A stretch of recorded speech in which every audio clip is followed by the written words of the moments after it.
Good everyone. Financial advisors, financial planners, you're in the right place if you want some insight into hitting 30, 40, or 50K a month. So some of my clients have been doing this 30, 40, or 50K a month, and I want to share with you some insights and some of the key things that they've highlighted to me and some things I've noticed as well with the guys that are doing that 30, 40, or 50K a month. And I've created these videos just so you know, and I'm sharing this content. There's no bells or whistles. So you won't see things flying in or anything like that. There's no presentation. I've just made some key notes that I want to be sharing with you today. So it's kind of raw in a sense. And this is kind of my style because I want to be able to be authentic and share with you some true insights in what these guys have achieved and how they've achieved it. And so the number one thing that all of these guys have is having an amazing mindset. So what I mean by mindset, it's not just having, getting up in the morning early, doing your meditations, going for exercises, and doing everything by 7 a.m. in the morning and starting your day. It's not about that. Their mindset is about the self-belief that they have in order to achieve that 30, 40, or 50K a month. So if you have limiting beliefs, so if you think that you can do something, then you won't be able to do it. But if you think you can do something, then it will happen. What you need to do is actually make a list of all the activities in order to achieve that 30, 40, 50K. Now, you may be stuck at maybe $5,000 a month right now, thinking 50K, that's 10 times my business, it's way too hard. I get that, right? I was there 5, 6 years ago. I totally understand that. But one of the key things is that when you start making a list of what you need to do in order to get to those goals, you just need to break it down into getting to 15K a month, then getting to 20, 25. Now, just so you know, once you get from 25 to 50, it can be done really, really quickly with 3 or 4 new clients a month. Because you already have everything in place, the systems, you know what's working, and you're able just to increase the load in order to get to 50K a month. But it's having that mindset that you're able to do that.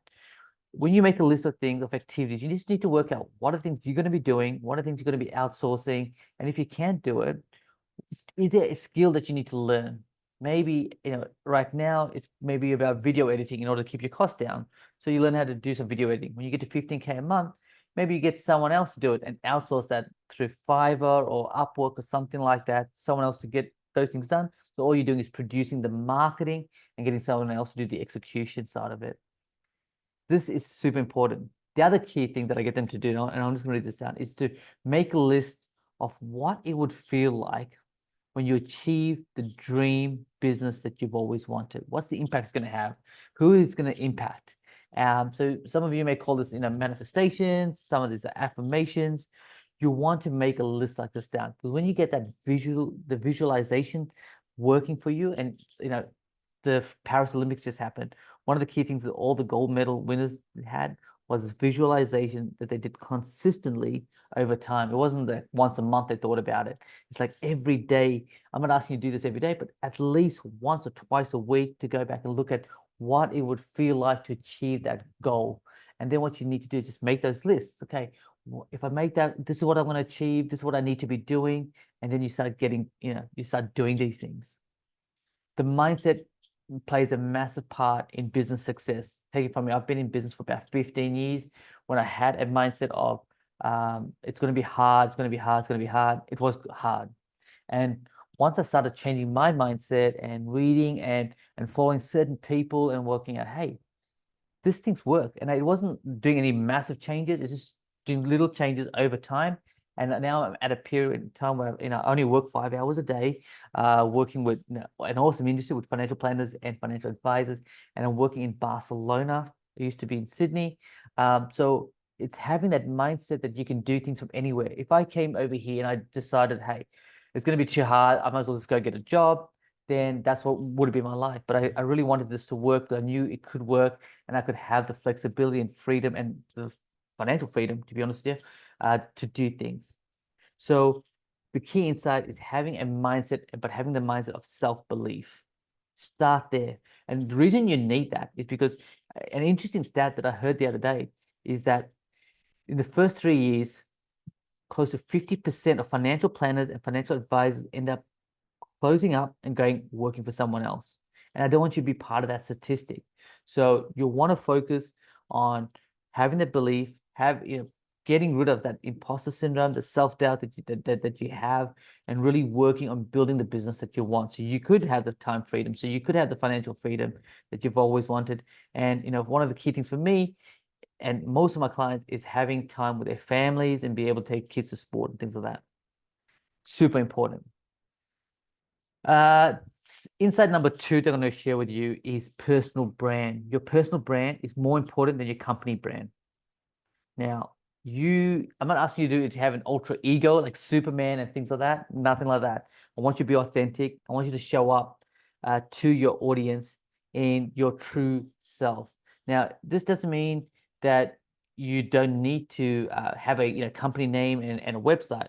Those things are good. They're not important because when people understand who you are through your values and beliefs, and they trust you, they are going to contact you regardless. And social media has made life so much easier to reach people, on all the networks. So you just work on showing up on those networks and getting yourself out there and really focusing on building your own personal brand. Now, personal brand, like I said, values and beliefs are super important that you share with your audience so people can kind of get, hey, I get this person, and I can see that they're also into hiking, and they're into certain hobbies that they have. They're also got a family. Hey, this kind of resonates with me.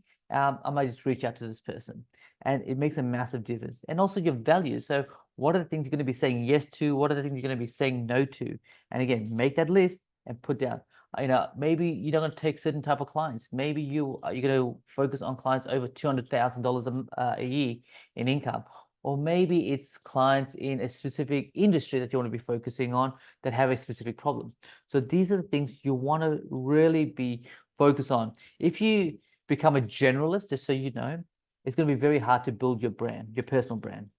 You want to be known for one thing, and which brings us to the next point, which is about creating a solution. But before I talk about that, you need to show up as your own individual self at least 3 to 4 times a week on social media. People need to know who you are and who you help. That to me is super important. Remember, people buy from people. They don't just buy from a company and a website. In fact, it's going to be more and more your personal brand. It's going to be super important, especially with AI that's out there at the moment and people looking at all these fake websites that are happening and fake accounts. So if you can get up there and show yourself and show photos of your family, show your values, show your beliefs, your personal brand is going to actually elevate you to the next level. And again, these guys that I've worked with are doing 30, 40, 50K. This is one of the key things they focus on. They only start focusing on their business brand when they start hitting 40,000, and they've got to bring in other people to work with their team. Right? That's kind of it. Solution number 3, which I've talked about, which is create a solution for the one audience. Don't try to be everything to everyone. Focus on helping a single person. Now, I'm not talking about niching because I have a different take on niching. I'm going to talk about that a little bit later. But what you want to do is just focus on creating a solution to help an audience. And that is creating a system, creating a roadmap that you're going to help people from where they are, whether it's pain or pleasure, they need to get to the next goal. That's what you want to be doing, right? It's not about the transformation, it's about the transition in this roadmap. So think of it like a black belt in karate. There's different types of belts as you get better and you go up. Once a person hits in a certain belt, then they want the next belt. So can you help them get there? Yes, you can. So you got to show them how you can help them get there. And the key part of it is focus not just on the things like the features and the benefits of all these things, focus on the emotional connection they're going to have when they achieve it. So some people say they want to maybe pay out their house super quickly so they can enjoy maybe a trip overseas. So imagine how that would feel for someone when they pay off their house, that relief of not having mortgage payments or anything like that. Or maybe paying that off is maybe not the thing for them. Maybe it's more about having that holiday so they can have and feel like they're doing something in life and not just paying bills all the time, right? So what's that belief and what's that feeling they're going to have when they follow your system? The 4th thing that I want to share with you is building a community around you. So this is what I talked about before about niching. So some financial advisors, a lot of them are very general. So you go to a networking meeting, you go with partners, and you're trying to get whoever you can. And being a generalist is good in a certain way, It shows that you're getting yourself out there. You can help a lot of people. But in order to grow your business to 30, 40, 50K, it's not going to help you. The second thing what a lot of people do is they find a niche. They go into that niche and find that there's other advisors and planners already in there. Now, when you do that, it's kind of disappointing. You go, oh, I thought this would be a really good niche for me because I've got a bit of experience, but you know what? I'm just going to give up on it. That's probably the wrong thing to do. And again, that's again comes from a mindset perspective. What you want to be doing, and here's the thing that I'm getting our clients to work on now, is to focus on building the community around yourself. So you have experience already in place. You've probably got some number of case studies that you've done in the past that you can talk about. You've got certain maybe attributes you can bring to the party, right? Like into the meeting, into a customer. These are the things that are super valuable, right? Then if you combine that with your system that you bring in, now you've got a solution that they are wanting. And then what this does when you build a community around you, you attract the right people, repel those that aren't the right fit for you, and you're able to grow so much quicker. One of our clients, Angus, he did that in 3 months working with us. He's able to get to 50K a month by focusing on just building a niche around him where he just attracted the right people. He put the right messages out there, got the right people in, and then started building it up. He's at 50K a month, probably a bit more now. It's been a couple of years since we've worked with him, but he's very solid in his business and it's growing really, really well at the moment. Now, the key thing when you build a community around you, you want to pick one social media channel. You could go with two, but you want to find where your audience is and then really focus on your message. What's going to give you the biggest bang for your buck to get your message out there? Yes, you may do some organic, but paid ads is the quickest way to build a community around yourself. And you want to be consistent. I mentioned earlier, you want to do at least 3 times to show up. Now, whether they're showing up in front of the camera or putting a post out there with a photo and some text, that's still okay. But it's still showing that you're out there. But I would recommend if you can get your videos done and do the videos in the right way to get people attracted and fully aware of your personal brand, you're going to start building the right community around yourself. Then what you want to, as part of this building a community, you want to find, where the groups that people are hanging around, whether it's Facebook groups, LinkedIn groups, find out what they're doing and start building the community around you. One of our clients actually built a community just around herself. Within 3 weeks, she had like, I think 400 people. Now she's at 600 people in a private Facebook group. That's phenomenal, right? Because she went after a niche that she was really passionate about, that she could help, and she put that content out there and attracted that 300, like I said, 300 to 400 in the first 3 weeks, and now she's like 600. I think it's like 8 weeks now. 600 people in there. And now she's just nurturing that audience. Doesn't even need to do any advertising. So she spent, saved money on there. But all she needs to do is just nurture this audience and then help them provide value and then give them some solutions on how to solve their pain. So they're the key things that I want to share with you guys. Getting and moving from, maybe you're under 15K a month. The first goal you want to be doing is hitting 15K. That is the biggest relief you could have, is hitting 15K. Once you get 15K, you start putting systems in. It's about amplifying that up to the next level. You start generating the, like I said, 25K. Once you get 25K, it's basically the same thing to get to 50K. You just need a couple more resources on the end to actually help maybe close the deals or some of the processing and operational side of it in order to make that 50K a month and deliver, to your clients.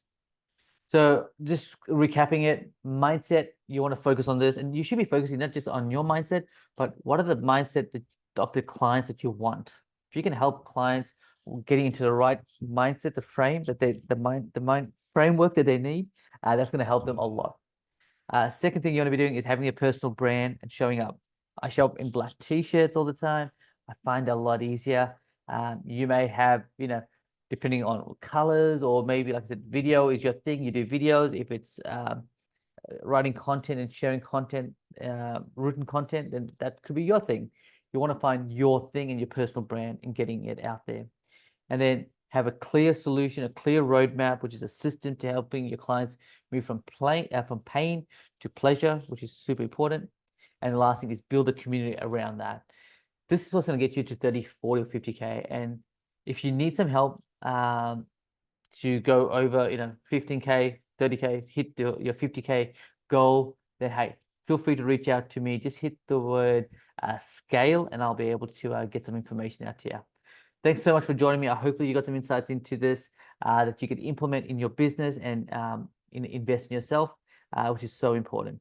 Take care, everyone. All the best.